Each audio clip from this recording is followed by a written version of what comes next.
कम खर्च में गर्मियों में घूमिए बिहार की 7 ठंडी जगहें। शिमला मनाली भूल जाएंगे। जब भी गर्मियों की छुट्टियां या समर वेकेशन की बात आती है तो हमारे दिमाग में सबसे पहले हिमाचल प्रदेश, उत्तराखंड या कश्मीर का नाम आता है। लेकिन क्या आप जानते हैं कि हमारे अपने बिहार में भी एक ऐसी जगह है जिसे बिहार का कश्मीर कहा जाता है। दक्षिण बिहार प्राकृतिक खूबसूरती, घने जंगलों, झरनों और ऐतिहासिक धरोहरों से भरा हुआ है। अगर आप इस चिलचिलाती गर्मी में किसी शांत, ठंडी और खूबसूरत जगह पर जाने का प्लान बना रहे हैं तो दक्षिण बिहार की ये 7 जगहें आपको दिल जीत लेगी। इन्हें देखने के बाद आप यकीनन शिमला मनाली भूल जाएंगे। आइए जानते हैं दक्षिण बिहार के उन 7 चुनिंदा पर्यटन स्थलों के बारे में जो आपकी इस गर्मी की छुट्टियों को यादगार बना देंगे। इसमें मुख्य रूप से ककोलत जलप्रपात शामिल है। बिहार की बात हो और ककोलत का जिक्र ना हो, ऐसा हो ही नहीं सकता।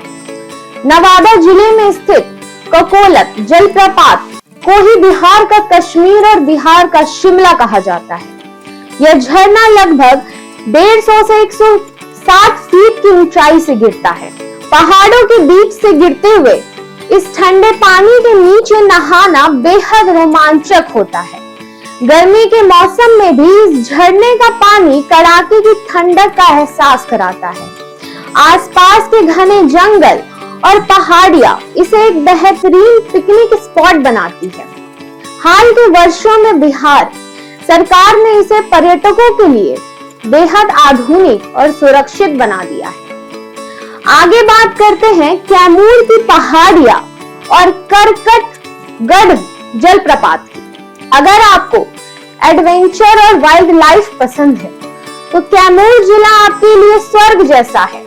कैमूर की पहाड़ियां विंध्य पर्वत श्रृंखला का हिस्सा है जो पूरी तरह हरियाली से ढकी हुई है। यह मगरमच्छों का प्राकृतिक आवास भी है।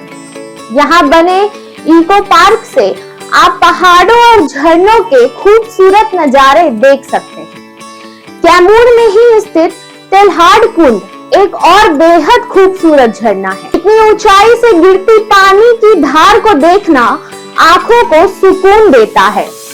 साथ ही राजगीर हमेशा से ही बिहार का सबसे पसंदीदा टूरिस्ट डेस्टिनेशन रहा है।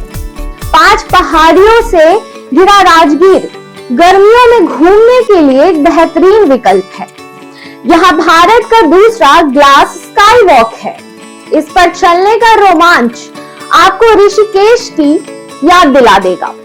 राजगीर अपने गर्म पानी के झरनों के लिए प्रसिद्ध है, लेकिन यहाँ के ठंडे और शांत वातावरण, सस्पेंशन ब्रिज और घने जंगलों में घूमना समर वेकेशन के लिए एकदम परफेक्ट है।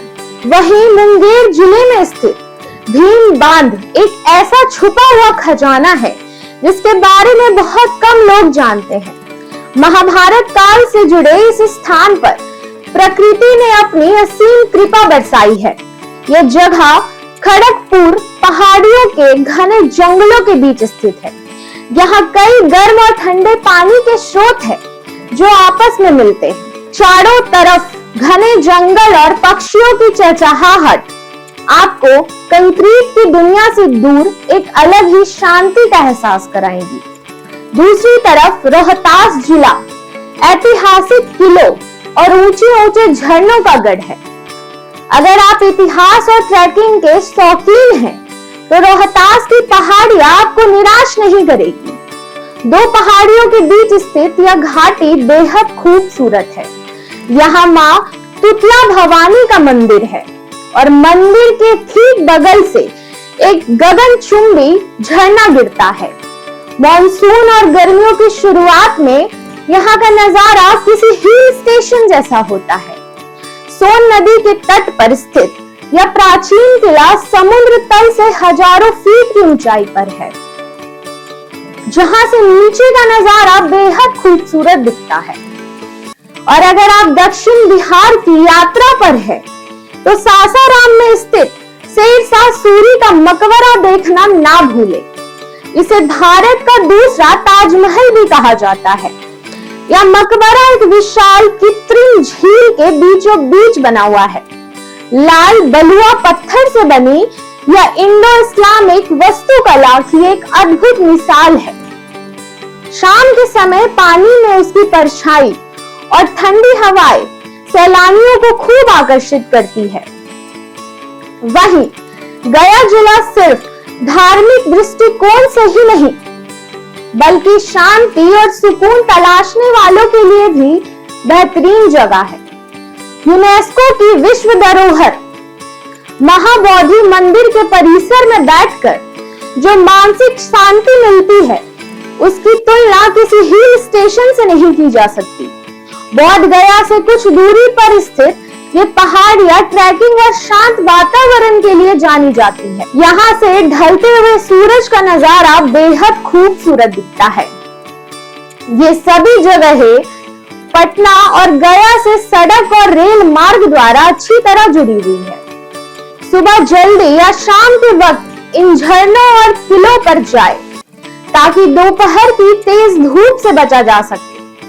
ककोलत और तूतला भवानी जैसे स्थानों पर पानी में उतरते समय सुरक्षा के नियमों का पालन जरूर करें।